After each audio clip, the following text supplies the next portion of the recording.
So once you've downloaded your songs or whatever, they're going to go to a folder.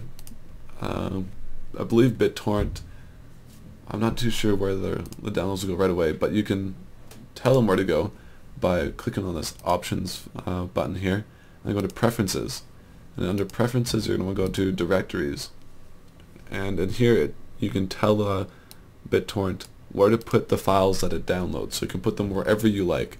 Personally, I made a new folder, I called it BitTorrent Downloads, just that way they're always together and I know where they are. And from there you can put the files wherever you want. You can put them in your music folder. Like if you download music files, they're going to go to BitTorrent Downloads or wherever you have it. You can even put the location to your music folder if you want, so you can have it download straight to your music folder. So once you've done that, you can close that. You can open up iTunes now. Go ahead and open up iTunes. And I'll just show you now how to add songs to your library. So here I've already got songs in my library, but I'll just go ahead and I will delete these. And I'll show you how to add new folders. So in the top left hand corner here you got File. You click on that and go down to Add Folder to Library. Click on that, and then you're going to want to search for your music folder. So for me it's just right there. It's very easy to click on. And they're going to add whatever folders you want in here. So I'll just add some Daft Punk folder here. And it will add whatever music is in that folder that you clicked on. And you can even add individual files. I'll show you how to do that in a second as well. So if you want to add individual files, instead of clicking Add Folder to Library, you want to click on Add File to Library. And then you can click, and it'll select one, or however many you select. So I've got all these songs in my library now. Say I want to create a playlist to put some songs on. You can see down here I've got a playlist called Test, but I'll make a new one. I shall delete that and call this new one Test. So in the bottom left hand corner you have a plus sign and it says Create a Playlist. You click on that and we will call it Test. And we'll say I want this song, and to select multiple songs you hold down left control on the keyboard and you just select songs like you normally would with the left mouse button. I want that one and I want that one. So I can right click on those and then you get a bunch of different options.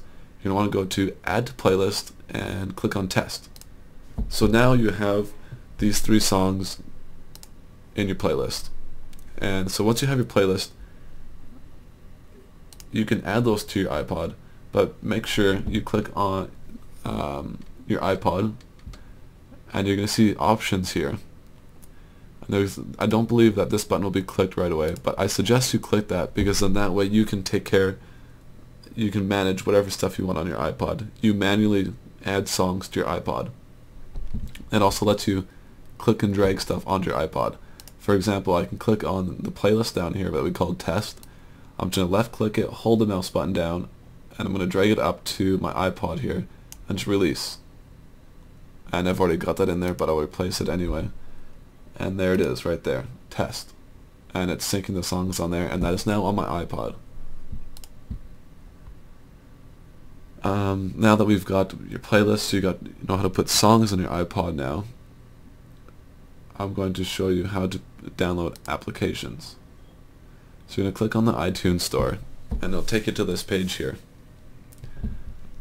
Do note that pretty much anything you do on the app or on the iTunes Store, it requires an account. And to set up an account, you have to go over here, top left or top right hand corner, sorry. Click on Sign In. You're going to want to go Create a New Account. Not too sure what this looks like. I've never done this, but iTunes Store, continue.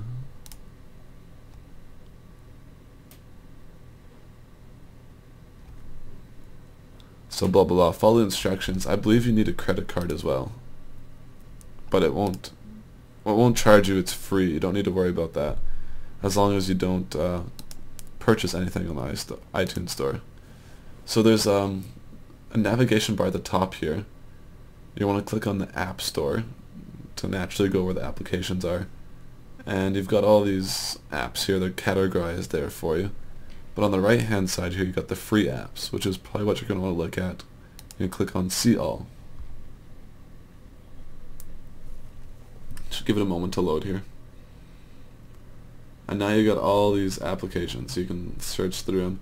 And if you're curious, you're not too sure which one does, say I want this alarm clock, let's take a look at it. You just click on the name, and it should bring up a page about it. And here we go. We got some basic information over on the left hand side here.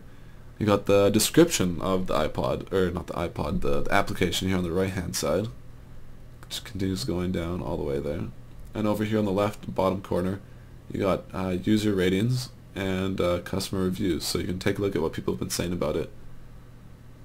And you can click on, you can go in depth, you can read all the reviews about it if you want down there. There's just a couple right here to show you. And then over here on the top left hand corner this is where you'll click to get app. You'll sign in with your account once you've made your account, and it will download the application. And I believe it should sync up to your iPod. I'm not 100% certain though about that. So there you have it. You know how to download songs. You can now add those songs to your iTunes library and sync those songs onto your iPod. Now don't forget that you're going to want to have this manually manage music videos button checked to put them on by yourself. If not, it's possible to do it automatically, and you'll just click the sync music button right here.